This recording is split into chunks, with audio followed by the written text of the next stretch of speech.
কেসকারের camera দেখছি 5:26 পর্যন্ত আমি দেখছি। এরপর আর এখন পর্যন্ত আমার মেয়েকে দেখতো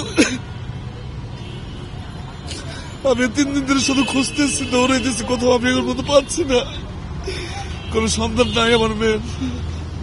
সবাই চেষ্টা করতেছে, প্রশাসনও চেষ্টা করতেছে। গতকালকে ডিবি পুলিশ, থানা পুলিশ আমাকে সাথে নিয়ে রাত 4:30 পর্যন্ত অনেক এলাকায় রেড দিচ্ছে, কিন্তু কোনো পাইতেছি না।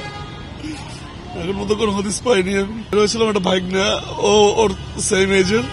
ওরা দুজন একসাথে নিচে বের হয়েছে চিপস খাইতে যে আটটা সামনে আসছে। ওই কৃষি মার্কেটের সামনে গেছে, সামনে থেকে বিড়ির ভিতরে একজন আগে একজন পিছনে পড়ে গেছে। এরপর আমার মেয়েরা খুঁজে পায় না। রোড পার হয়েছে, টোকিও স্কোয়ার থেকে রোড পার হয়েছে একত্রে পার হওয়ার পরে যখন অপোজিটে গেছে, মানে বিড়ির ভিতরে একজন সামনে পড়ছে, একজন পিছনে, এর ভিতরে গাইব। এরপরে আর ওকে খুঁজে পাচ্ছে না। ও তো খোঁজাখুঁজি করতে করতে, কান্না করতে করতে বাসা চলে গেছে।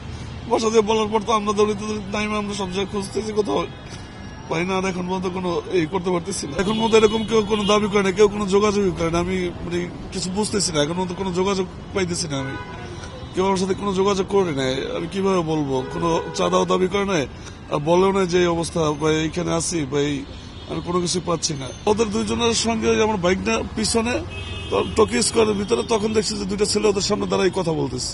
হ্যাঁ, কথা বলতেছে। ওর পাশ দিয়ে হাইটে একবার যাওয়া তো ছিল, তারপর আবার ওরা সামনে দাঁড়াইছে, আবার ওইখানে বসে কথা বলছে। আমার মেয়ে আসলে ঢাকায় তো সেটেল না, আমরা ঢাকায় সেটেল না, ঢাকায় থাকি না। এখানে আমার বোনের বাসা, আমার ছোট বোনের। তো আমার ওয়াইফ আবার সে ক্যান্সার আক্রান্ত, তাও লাস্ট স্টেজ চলতেছে। আর ওর ট্রিটমেন্টের জন্য 2 মাস ইউনাইটেড ছিল। আমি ইউনাইটেড থেকে বরিশালে নিয়ে গেছি।